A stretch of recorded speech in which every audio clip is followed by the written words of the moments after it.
खबरों में बने रहने के लिए बेल आइकन दबाएं और फर्स्ट इंडिया न्यूज को सब्सक्राइब कीजिए। अब एसीएस होम राजीव स्वरूप प्रेस कॉन्फ्रेंस कर रहे हैं। लॉकडाउन 4.0 को लेकर नई गाइडलाइन जारी करने को लेकर ही उनकी प्रेस कॉन्फ्रेंस है। आपको सुनवाते हैं क्या कुछ राजीव स्वरूप एसीएस होम कह रहे हैं।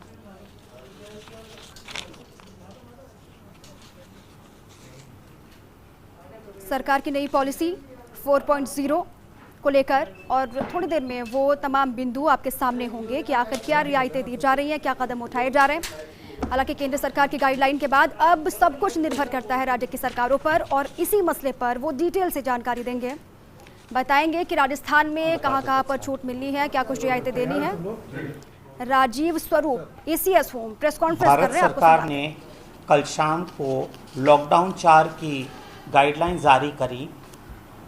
उसके तहत उन्होंने कुछ एक्टिविटीज़ जो थी सभी जगह प्रतिबंधित की, कुछ मना करी और बाकी सारी गाइडलाइंस के लिए राज्य सरकार को अधिकृत किया कि वो राज्य में संक्रमण को देखते हुए कंटेनमेंट जोन्स बनाएं और शेष एरियाज़ को रेड, ऑरेंज और ग्रीन जोन में करें और अपने स्तर पे डिसाइड करें कि क्या गतिविधियां अनुमत हों और क्या नहीं हों। जैसे ही ये गाइडलाइंस आई, माननीय मुख्यमंत्री जी के स्तर पे एक बैठक हुई जिस पे गहनता से क्या स्ट्रैटेजी हो इस पर विचार किया गया। आज पुनः प्रातः उनके स्तर पे बैठक हुई और राज्य सरकार की स्ट्रैटेजी अंतिम की गई, जिसके आधार पे गाइडलाइंस तैयार कर अब जारी की जा रही हैं। राज्य सरकार ने जो अभी गाइडलाइन जारी की हैं, ये 3 सिद्धांतों पर आधारित है। पहला है कि कोरोना के संक्रमण के फैलाव की रोकथाम किस प्रकार से किए जाए और इसके लिए क्या सुरक्षात्मक कदम उठाए जाएं। दूसरा है आजीविका सुनिश्चित करने के लिए किस प्रकार से आर्थिक गतिविधियां पुनः आरंभ की जाएं। और तीसरा है कि अब लॉकडाउन के 8 हफ्ते हो गए हैं और सारे लोग भली भांति कोरोना के खतरे से वाकिफ़ हो चुके हैं। उनको पता है इसके लिए क्या एहतियात लेने चाहिए, क्या सार्वजनिक स्थानों पर और कार्यस्थलों पर किस प्रकार से पूर्ण सतर्कता और सावधानी रखनी चाहिए। अब जो गैर जिम्मेदार हैं वो अपने और अपने परिवार को तो जोखिम में डाल ही रहे हैं, परंतु वो और लोगों के लिए भी खतरा होंगे। सरकार को सबकी चिंता है, इसलिए जो कोई भी दिए गए सुरक्षात्मक उपायों का उल्लंघन करेगा, जब कभी भी घर से बाहर आए सार्वजनिक स्थान पे या कार्यस्थल पे, उनके विरुद्ध काफ़ी सख्त कार्रवाई की जाएगी। ये पूरा जो व्यवस्था की गई है ये सेल्फ रेगुलेशन के आधार पे की गई है। जो गाइडलाइंस बनी हैं लॉकडाउन 4 के लिए राजस्थान के लिए, इनको आप लोग ओपनिंग 1.0 के रूप में देखें, क्योंकि अब हर चीज़ आरंभ की जा रही है। कुछ प्रतिबंध हैं जो समस्त राज्य में लागू रहेंगे, जैसे कि किसी भी स्थान पर 5 या उससे अधिक व्यक्ति एकत्रित नहीं हो सकते हैं। रोज़ शाम को 7 बजे से लेके प्रातः 7 बजे तक कोई भी व्यक्ति बाहर नहीं निकल सकता है। ये कर्फ्यू वाली स्थिति रहेगी। शैक्षणिक, कोचिंग संस्थान, hotel, cinema hall, shopping malls, gym आदि ये सब बंद रहेंगे। किसी भी प्रकार का समारोह आयोजित नहीं होगा, चाहे सामाजिक हो, राजनीतिक हो, स्पोर्ट्स का हो, कोई पार्टी हो, किसी भी प्रकार की पार्टी, बर्थडे पार्टी नहीं आयोजित हो सकती। धार्मिक स्थल पूर्वानुसार बंद रहेंगे, किसी भी प्रकार का धार्मिक समारोह नहीं हो सकता। पान, गुटखा, तंबाकू के विक्रय पर पूर्ण रोक रहेगी। कुछ गतिविधियां हैं जो प्रतिबंधित की गई हैं, यानी कि कुछ रिस्ट्रिक्शंस के साथ वो खुल सकती हैं, जैसे कि sports complex, stadium, golf course, polo ground आदि। लेकिन ये केवल खिलाड़ियों के लिए है। यहाँ पर किसी भी प्रकार के दर्शक नहीं हो सकते, और यहाँ पर अगर कोई क्लब हाउस हो, कैंटीन आदि हो, ये सब बंद रहेंगे। रेस्टोरेंट्स, मिठाई शॉप और इस खाद्य पदार्थ वाली जगहों पर किचन खुला रहेगा। यहाँ से होम डिलीवरी और टेक अवे हो सकता है। अंदर कोई भी व्यक्ति नहीं जा सकता।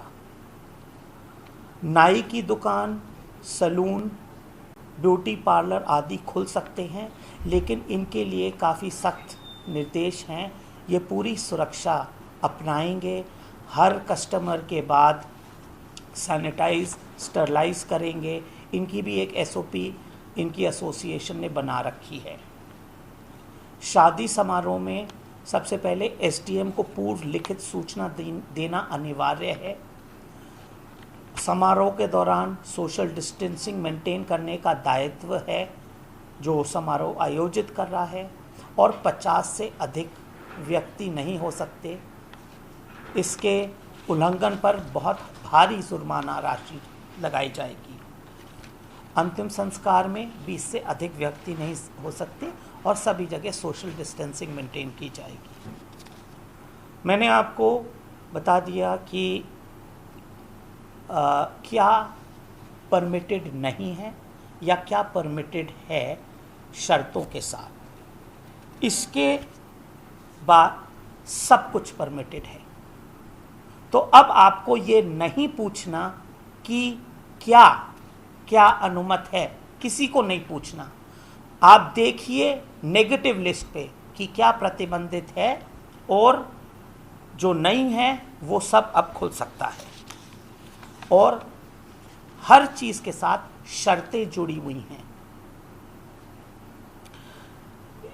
जहाँ संक्रमण अधिक फैला हुआ है वहाँ उसको कंटेनमेंट जोन कहते हैं, और वहाँ कर्फ्यू लगाया गया है। यहाँ किसी भी प्रकार की गतिविधि या आवागमन या लोगों का बाहर निकलना अनुमत नहीं है। केवल आवश्यक वस्तुओं और सामग्री की आपूर्ति ही होगी। बाकी एक रेड जोन है।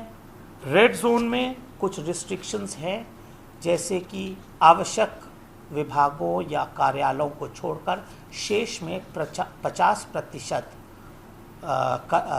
कर्मचारी आएंगे, शेष वर्क फ्रॉम होम करेंगे।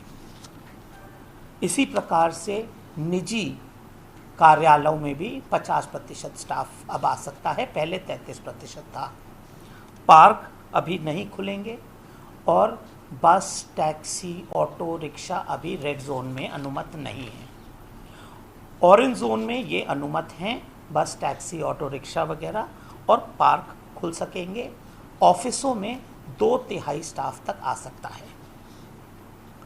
ग्रीन जोन में सब कुछ अनुमत है, लेकिन जो सभी जगह के लिए शर्तें हैं वो लागू यथावत रहेंगी। जो शर्तें गाइडलाइंस में दी गई हैं उनकी पालना करना सबका दायित्व है, और कानूनी उसमें बाइंडिंग भी है। उनके उल्लंघन पर दंड भी मिले होता है। दुकानें सारी खुल सकती हैं, लेकिन छोटी दुकानों में 2 से अधिक व्यक्ति, और बाकी बड़ी दुकानों में एक समय पर 5 से अधिक व्यक्ति अंदर नहीं रह सकते। शेष लोग बाहर लाइन में सोशल डिस्टेंस मेंटेन करते हुए रहेंगे। दुकान के अंदर सोशल डिस्टेंसिंग होगी। दुकान के सभी लोग मास्क पहनेंगे, और कोई भी ग्राहक अगर मास्क नहीं पहना है उसको दुकानदार विक्रय नहीं कर सकता है, और बाकी उसको समय समय पर सारी चीज़ें सैनिटाइज करनी होंगी। जो भी कार्यस्थल हैं, ऑफिसेस, फैक्ट्री आदि, इनके लिए बड़ी ही विस्तृत दिशा निर्देश गाइडलाइंस में दिए गए हैं, और जो भी इनके प्रभारी हैं, इंचार्ज हैं, वो उनका उत्तरदायित्व होगा। चाहे दुकान हो चाहे कार्यस्थल हो, इनका समय समय पर निरीक्षण किया जाएगा कि क्या ये सुरक्षात्मक उपाय की पालना कर रहे हैं या नहीं। जो नहीं कर रहे हैं उनको बंद कर दिया जाएगा, उनके विरुद्ध कानूनी केस दायर किया जाएगा और यदि जुर्माना होता है तो जुर्माना भी लगेगा। इसी प्रकार से जो सारे लोग हैं, व्यक्ति हैं, उन पर भी पाबंदियां हैं। बिना मास्क के कोई घर से बाहर नहीं निकल सकता। सार्वजनिक स्थान पर और कार्यस्थल पर निरंतर मास्क पहनना होगा। इसको मैं आपको समझा दूं ये किस हिसाब से है। ये कोरोना का संक्रमण जो है, आप पास आते हो तो दूसरे से आपको इन्फेक्शन मिलता है। इन्फेक्शन नाक या मुंह से आता है। तो एक तो जो बात आई है सोशल डिस्टेंसिंग की कि 2 गज की दूरी, तो अगर आप उतने दूर रहे तो आप सेफ रहेंगे। सेकेंडली, आप मास्क पहने हैं तो कोई संक्रमण आपके मुंह में या नाक में नहीं जाएगा, तो आप सुरक्षित रहेंगे। तीसरा, जब आप वैसी चीज़ें छूते हैं जिनको अन्य लोगों ने छुआ है, तो आप इसके लिए सैनिटाइजेशन, हाथ धोना साबुन से समय समय पर आवश्यक है। ये सब लोग अगर सुरक्षात्मक कदम उठाएंगे तो ही सब सुरक्षित रह सकते हैं। और ये ध्यान में रखिएगा कि कोरोना है, इससे घबराना नहीं है। आप पूरी सावधानी बरतेंगे तो सब लोग आराम से काम कर सकते हैं। और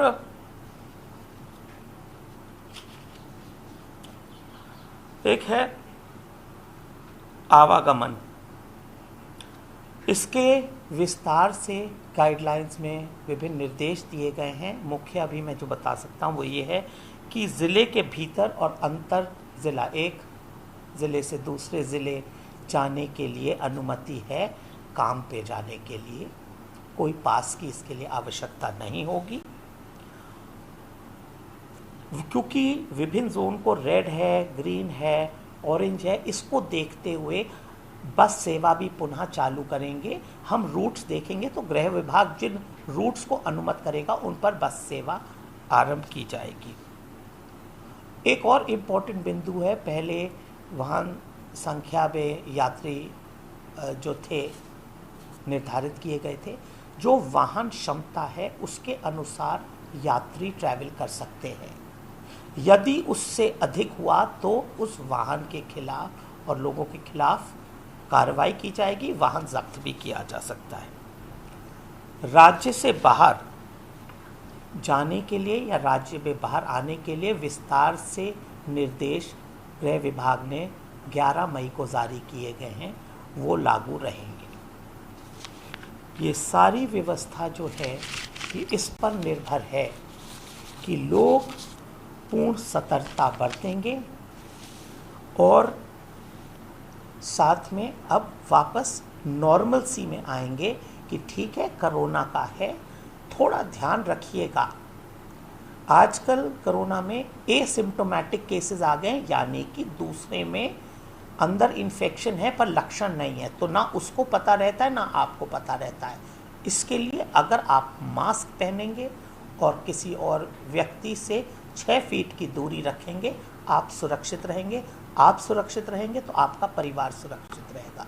धन्यवाद।